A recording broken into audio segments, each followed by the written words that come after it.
예수께서 갈릴리 바닷가에 서 계셨을 때 시몬의 배에 올라타서 사람들을 향해서 깊은 데로 가서 그물을 내려 고기를 잡아라 라고 말씀하십니다. 시몬은 뭐 별로 달갑지 않은 이야기였을 겁니다. 왜냐하면 베드로는 평생을 이 뱃일을 한 사람이고 그 물때에 따라 물고기가 어떻게 움직이고 하는 것을 뭐 눈으로 보듯이 바닷가의 밑에 상황을 훤히 보는 사람이에요. 근데 뭐 예수님이 그렇게 하니까는 뭐 선생님 따라서 그럼 그물을 내리겠습니다 했는데 그물이 찢어질 정도로 많은 고기가 잡혔다. 뭐 우리가 잘 아는 내용입니다. 오늘 얘기는 그 베드로와 함께 있는 다른 사람들이 매우 놀랐다라고 하는 이야기예요. 세베대의 아들로서 시몬의 동료인 야고보와 요한도 놀라라고 하는 이야기죠. 우리는 2000년 전 처음 교회의 모습에 대해서 생각할 때 예수님이 돌아다니면서 그 기적들을 행하는 걸 보고 사람들이 그 모여들었다라고 생각하기 쉽습니다. 그래서 그 당시에 사람들이 모이는 조직들이라고 하는 것이 어떠했는가라고 하는 것을 좀 살펴볼 필요가 있어요. 당시의 모임은 조합이라고 합니다. 콜레기아라고 하는데요. 이 조합은 성경에 여러 군데 나와요. 사도 바울이 에베소에서 전도할 때 그 감옥에 갇힌 일이 있어요. 왜냐하면 아데미 신을 은으로 만들려던 사람들이 이 귀신 들려서 점을 쳐주던 여인이 있었어요. 노예죠. 그런데 이 사람의 귀신을 나가게 해서 이 얘기는 제가 다음에 좀 자세하게 다루려고 합니다. 근데 그때 이제 그 은세공 그 조합, 그러니까 그 사람의 인기 덕에 그런 그 부적들을 만들어서 은으로 된 그 장신구를 만들어서 팔던 사람들이 있었어요. 그 사람들이 이제 그 바울을 고발하면서 감옥에 갇히게 되는 그런 일이 벌어지게 되는 겁니다. 사실은 이 조합이라고 하는 것은 고대 그리스 시대부터 있었던 거예요. 우리는 이제 아마 교과서에서 아마 중세 시대의 길드 뭐 이런 것들을 여러분들이 배웠던 그런 기억이 나리라고 생각을 합니다. 아무튼 이 조합은 매우 성행했는데 로마 제국에 들어서면서 그 숫자가 그리스 시대보다 훨씬 더 늘었어요. 그래서 우리가 이제 보통 신약 성서에 등장하는 코이노니아, 우리는 이제 보통 교회에서 친교라고 하는 말로 많이 쓰는데 친교, 공동 참여, 교제, 뭐 공유, 뭐 이런 의미로 쓰는 이 코이노니아라는 단어도 뭐 조합의 명칭으로 자주 쓰였던 단어예요. 그래서 이제 당시에는 조합이라는 것은 그 대체로 같은 사회 계층 안의 사람들이 모이는 모임입니다. 그리고 이제 그것은 주로 생산직 하는 사람들이고 서민들의 모임이죠. 그래서 주로 지금으로 따지면 직능조합 같은 형태의 조합이 많았고 그 외에는 이제 향후회 같은 조직, 그래서 디아스포라라고 하죠. 그 이민자들끼리 같은 민족으로서 이민자들끼리 모이는 그런 향후회 같은 모임, 이런 그 모임들이 대부분이었습니다. 예수님의 말씀을 듣고 많은 고기를 잡게 된 시몬과 동료인 야고보와 요한 그리고 세베대의 아들 뭐 이런 사람들도 사실은 어부들의 조합이었던 거죠.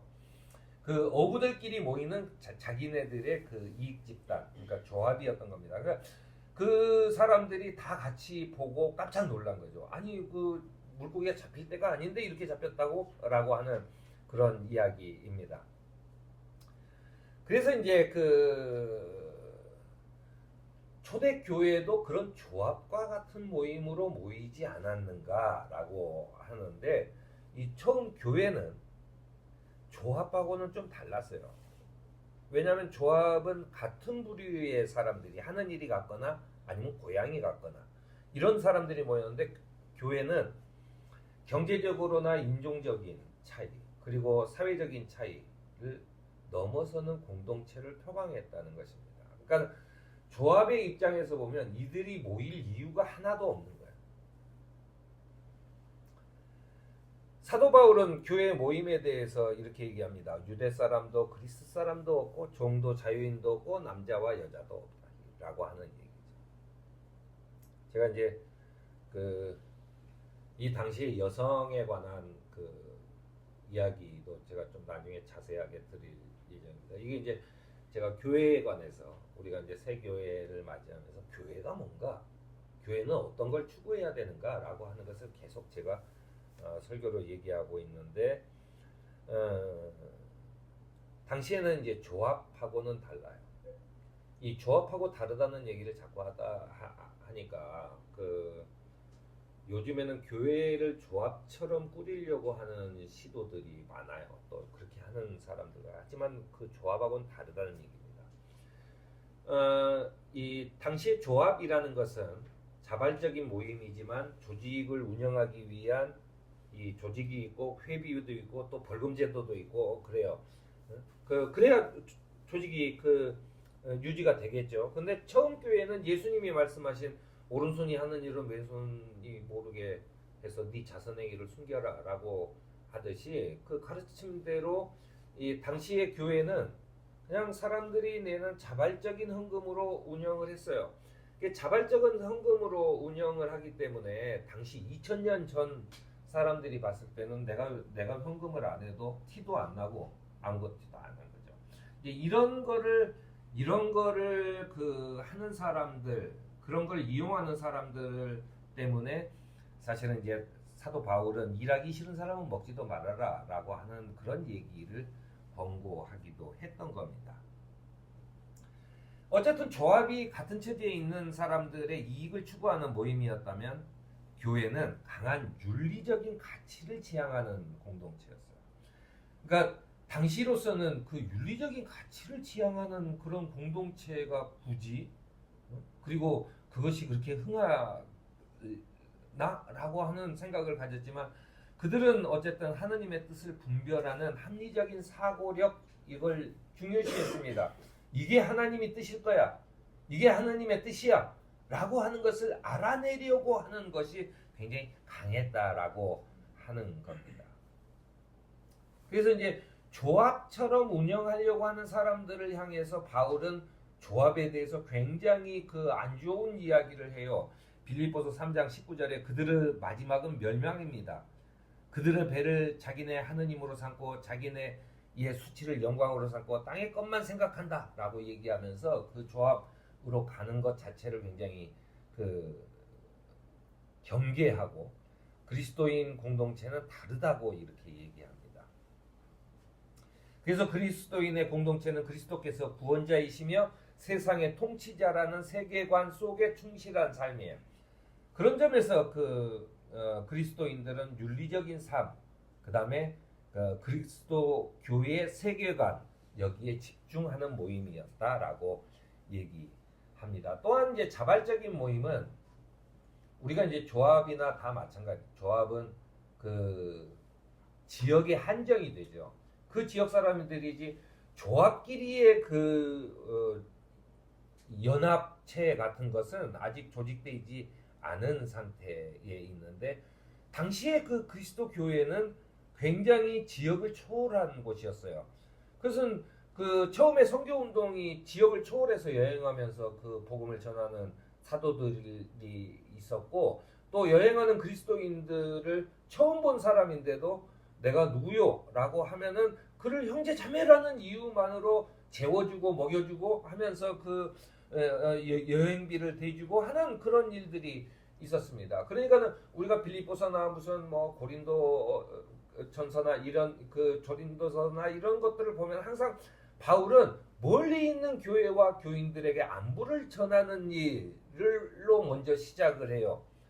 또 그 지역 교회들이 극심한 가난 속에서도 헌금을 들여서 보다 더 못한 교회, 그 당시는 이제 가장 못 사는 교회가 예루살렘 교회였어요. 왜냐하면 예루살렘은 먹고 살 게 하나도 없는 돌산의 위에가 예루살렘이죠. 거기서는 이 작물이 잘 나는 곳도 아니고 물도 귀했고 하여튼 그렇습니다. 그 예루살렘에 있는 그리스도 교회를 위해서 수많은 교회들이 헌금을 해서 그걸 전해줬어요. 그 바울도 그 헌금 심부름을 여러 번 했던 걸로 이렇게 나옵니다. 베드로는 배를 소유한 유능한 어부였습니다. 당시에 굉장히 큰 부자예요. 지금도 배를 하나 가지고 있으면 굉장히 부자죠. 그 당시에 배를 가지고 있으면 얼마나 큰 부자였겠어요.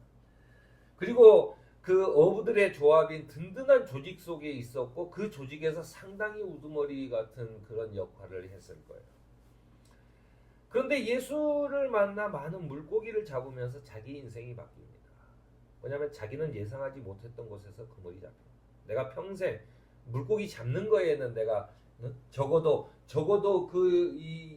이쪽 세계에서는 내가 탑 클래스였는데 그걸 보고 바뀐 거예요. 그래서 더 이상 베드로는 물고기를 잡지 않기로 하고 예수님을 따라 나섰다라고 얘기합니다.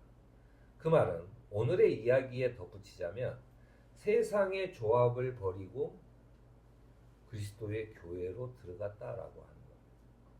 이익 집단이었던 그리고 그들만을 위해서 좀 더 많은 이익을 내고자 노력했던 그 조합을 떠나서 그리스도의 교회로 들어갔다.